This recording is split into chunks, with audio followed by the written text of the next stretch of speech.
샬롬 할렐루야. 전도서 12장 13, 14절입니다. 일의 결국을 다 들었으니 하나님을 경외하고 그의 명령들을 지킬지어다. 이것이 모든 사람의 본분이니라. 하나님은 모든 행위와 은밀한 일을 선악간에 심판하시리라. 아멘. 베드로전서 1장 16절. 기록되었으되 내가 거룩하니 너희도 거룩할지어다 하셨느니라. 아멘. 제목은 사람의 본분을 찾자입니다. 우리가 삶의 목표와 방향을 어디에 두었는가는 매우 중요합니다. 삶의 목표를 영원한 천국이 아닌 이 땅에서의 성공과 부귀 영화에 두는 사람은 자신의 유익을 위해서 기본적인 윤리와 도덕마저 무시해 버리기도 합니다. 사람의 본분을 망각한 채 육신의 정욕을 쫓아 무절제하게 살아가는 것이지요. 그러면 어떻게 해야 사람의 본분을 다하고 하나님의 자녀답게 살아갈 수가 있을까요? 창세기 1장을 보면 창조주 하나님께서는 사람을 지으시고 만물의 영장으로 살아갈 수 있도록 축복해 주셨습니다. 영이신 하나님과 교통하면서 생육하고 번성하여 땅을 정복하고 만물을 다스리도록 역사하셨지요. 그런데 사람들은 하나님을 경외하지 않고 그 명령도 지키지 않으면서 살아갑니다. 이처럼 사람의 본분을 망각한 채 짐승과 다를 바 없는 삶을 살아가는 이유는 무엇일까요? 원래 하나님께서 창조하신 첫사람 아담과 하와는 사랑스러웠고 아름다웠으며 거짓이 없이 진실하고 깨끗하며 온전하였습니다. 하나님과 동행하는 복된 삶을 살면서 만물을 지배하고 다스렸지요. 하지만 오랜 세월이 흐른 뒤에 생명 아담은 사단의 유혹에 넘어가 하나님께서 금하신 선악과를 먹고 말았습니다. 그 결과 죄의 싹으로 사람의 주인인 영이 죽으니 영이신 하나님과의 교통이 끊어지게 되었지요. 혼이 사람의 주인이 되어 정욕을 쫓아 짐승과 다를 바 없이 살아가게 된 것입니다. 오늘날은 죄악이 더욱 관영함으로써 인륜 도덕이 땅에 떨어져 부모 자녀 간에도 사랑을 찾아보기가 힘든 세상이 되었죠. 이처럼 죄를 범한 아담과 그의 후손은 모두 죄인이 되었기에 사랑의 하나님께서는 예수 그리스도를 이 땅에 보내 구원의 길을 열어주셨습니다. 우리 죄를 대속해 주시기 위해 예수님을 십자가의 화목제물로 내어주셨죠. 그래서 누구든지 예수 그리스도를 영접하면 죄 사함을 받고 죽은 영이 살아나 사람의 본분을 되찾으며 영생할 수 있도록 구원의 길을 열어주신 것입니다. 그러면 사람의 본분이란 무엇일까요? 전도서 12장 13절에 하나님을 경외하고 그 명령을 지킬지어다. 이것이 사람의 본분이니라 했습니다. 피조물인 사람으로서 마땅히 행해야 할 도리가 있는데 바로 자기를 지으신 창조주 하나님을 경외하고 그 명령을 지키는 것입니다. 이어지는 14절에는 하나님은 모든 행위와 모든 은밀한 일을 선악간에 심판하시리라 했고 전도서 1장 2절에서 3절에는 사람이 해 아래에서 수고하는 모든 수고가 헛되고 헛되다 했습니다. 하나님께서는 모든 것을 선악간에 심판하시는 분이십니다. 그러니 사람의 정욕을 쫓아 이 세상의 헛된 것에 마음을 빼앗겨서는 안 되지요. 영원한 전국을 소망하며 하나님을 첫째로 사랑하고 그 명령을 지켜 행해야 하는 것입니다. 그렇다면은 사람의 본분을 지키는 방법을 살펴봅니다. 사람의 본분을 지키는 방법은 첫째는 하나님을 밝히 아는 사람이 되어야 됩니다. 두 번째는 자기 자신을 개간해 나가야 합니다. 세 번째는 자기 삶에 충실해야 합니다. 사람의 본분을 지키는 방법은 첫째는 하나님을 밝히 아는 사람이 되어야 하지요. 하나님을 밝히 안다는 것은 창조주 하나님의 능력뿐만 아니라 하나님의 마음과 뜻을 아는 것을 말합니다. 하나님께서 왜 사람을 창조하셨으며 이 땅에 경작하시는지, 어떻게 영생의 길로 인도하시는지 등 하나님의 섭리에 대해서 바로 알고 깨달아야 하나님을 경외하고 그 명령을 지켜 행할 수 있습니다. 태초에 드넓은 우주 공간에 홀로 계셨던 근본 하나님께서는 영원히 사랑을 주고 받을 수 있는 대상을 원하셨지요. 로봇처럼 순종 잘하는 전사가 많이 있었지만 자유의지 가운데 순종하는 참 자녀를 원하셨습니다. 그래서 하나님의 형상을 따라 사람을 창조하시고 오랜 세월에 걸쳐 무수한 사람을 경작하고 계시는 것입니다.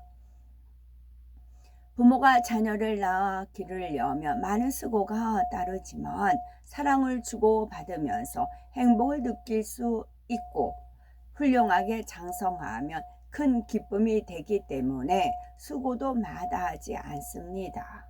하나님께서도 사람의 악함을 아시지만 즐거이 경작하시는 것은 하나님의 마음을 알아서 자유의지 가운데 하나님을 사랑하고 기쁘시게 하는 참 자녀로 나올 것을 믿기 때문입니다. 하나님께서는 참 자녀를 얻기 위해 사람에게 자유의지를 주시고 에덴 동산에 선악과를 두셨습니다. 그리고 죄로 인해 죽을 수밖에 없는 인류를 위해 예수님을 이 땅에 보내셔서 나무 십자가에 달려 죽게 하셨지요.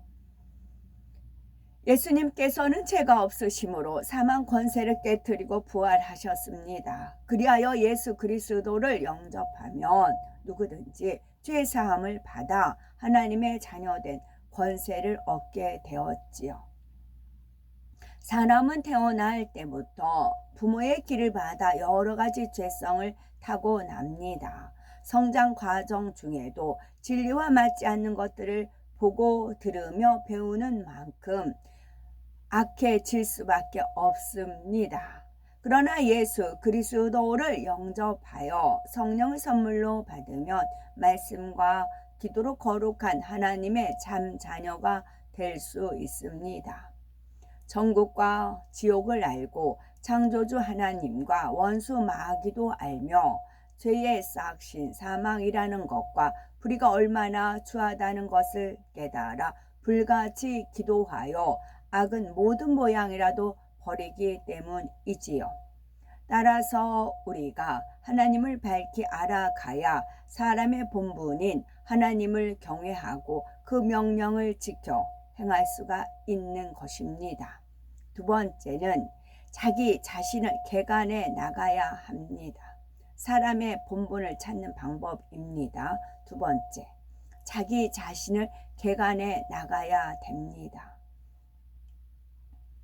농부가 많은 열매를 거두려면 묵은 땅을 기경하고 씨를 뿌린 후에는 거름을 주고 잡초를 뽑아주는 등 수고를 아끼지 않습니다. 마찬가지로 사람의 마음밭도 개간하는 작업이 있어야 하나님의 말씀에 온전히 순종할 수 있는 옥토가 되어 사람의 본분을 지킬 수 있습니다. 창조주 하나님을 만나고 인간 경작의 섭리를 알았다면 비진리의 마음을 진리의 마음으로 바꾸는 작업이 필요하지요. 그럴 때라야 하나님의 말씀을 듣고 보며 읽는 대로 깨달아지고 행함으로 성령의 열매를 맺을 수 있습니다. 잠언 8장 13절에 여호와를 경외하는 것은 악을 미워하는 것이라 한대로 악을 미워하고 죄를 버리며 자신의 마음밭을 열심히 개간하여 옥토로 만들어 가야지요. 베드로전서 1장 16절에 내가 거룩하니 너희도 거룩할지어다 라고 하셨고, 데살로니가 전서 5장 22절은 악은 모든 모양이라도 버리라 했습니다.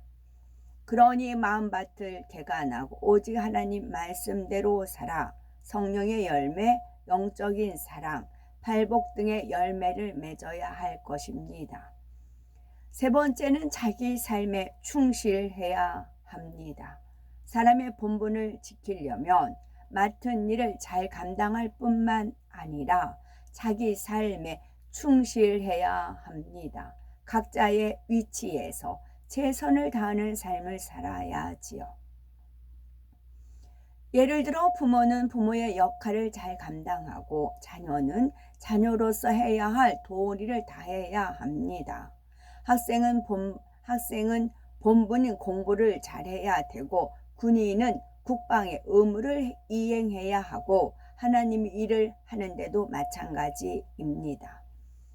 교회에서 기관장, 성가대, 교사, 구역장, 조장, 지역장 등 맡은 사명을 잘 감당해야 자기 본분을 다했다 할 수 있습니다. 주님의 마음으로 영혼을 사랑하며 하나님께 영광 돌리고자 하는 마음으로 충성 봉사해야 하지요. 교회에서 모이기를 힘쓰며 신령과 진정으로 예배 드리고 마음 다해 찬송하는 거, 항상 기뻐하고 범사에 감사하며 쉬지 않고 기도하는 생활은 신앙인의 기본입니다. 혹여 영적인 사명을 감당한다는 이유로 육적인 사명을 소홀히 하거나 육적인 사명 때문에 주 안에서 감당해야 할 영적인 사명을 게을리 하는 일은 없어야 하겠습니다. 각 분야에서 자신이 맡은 모든 일을 지혜롭고 충실하게 감당할 수 있어야 되는 것이지요. 그러므로 하나님을 경외하여 죄를 피 흘리기까지 싸워 버리고 악은 모든 모양이라도 버림으로 사람의 본분을 다하는 참 자녀로 나와야 되겠습니다. 아멘. 사람의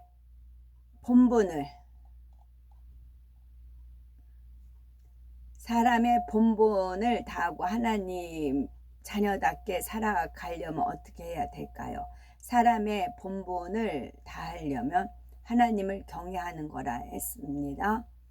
하나님을 경외하고 그 명령을 지키는 거라 했습니다. 그러려면 첫째는 하나님을 밝히 아는 사람이 되어야 되겠고, 그리고 나서는 자기 자신을 개간을 해야 됩니다. 그런 다음에는 자기 삶에 충실해야 됩니다. 에덴 동산이란 첫사람 아담과 하와가 하나님께서 금하신 선악과를 먹고 쫓겨나기 전까지 오랜 세월 동안 자손을 낳으며 살았던 곳입니다. 생령 아담은 에덴 동산과 지구를 다스리고 지배하며 아름답고 풍성한 열매들이 있는 곳에서 부족함 없이 살았지요. 하지만 에덴 동산 중앙에 생명 나무와 선악을 알게 하는 나무가 있는데, 하와가 뱀을 유혹을 받아 하나님께서 금하신 선악과를 따먹고 남편 아담에게도 주어 결국 두 사람 모두 에덴 동산에서 쫓겨나고 말았지요. 어제 제가 그 벚꽃나무를 찍으면서 비가 왔을 때 향이 진하게 풍긴다, 그 표현을 썼어요. 근데 저거 알기도 벚꽃에는 향이 없어요. 그래서 꽃만 화려하다, 그런 표현이 있잖아요. 근데 꽃은 화려하지만 향이 없는 거는 없어요. 그런데 한순간에 향이 진하게 나왔어요. 그러면 제가 그 이제 올린 카톡 보면 뭐야 거짓말 안 해? 벚꽃에 무슨 향이 있다는 거야? 그렇게 생각하는 사람이 있고 어머 정말 향이 있는가 보다 받아들인 사람이 있고 차원이 틀려요. 순간에 향이 풍겨 나왔어요. 그럼 뭐예요? 에덴 동산 그 이 하늘에 그 공간이 열린 겁니다. 그러면 벚꽃이 에덴 동산에 가도 있고 천국에 가도 있어요. 그러면 향이 나오는 거. 이 땅에서 향이 없어요. 그러니까 벚꽃 향이 무엇인지 몰라요. 우리 향이 없기 때문에. 그런데 7년 혼인잔치 할 때 에덴을 갑니다. 에덴 동산이라는 곳도 보존되어 있고요. 박물관 같이 보존되어 있습니다. 우리나라도 민속박물관이라는 데가 있잖아요. 그럼 벚꽃이 있어요. 그럼 거기서 향이 나옵니다. 그래서 이거를 믿음으로 바라보느냐 그렇지 않느냐 그건 자기들의 몫이에요. 누가 어떤 말을 해도 저 거짓말이야 하지 마시고 그냥 받아들이면 그게 본인의 상급이 되는 것입니다. 거짓말한 사람은 그 사람한테 하나님 앞에 심판을 받는 것이지요. 그래서 언제 올리고 제가 벚꽃 향 없는데 그랬어요. 그랬더니 주님께서 이제 그 이치를 깨닫게 해 주시더라고요. 아멘.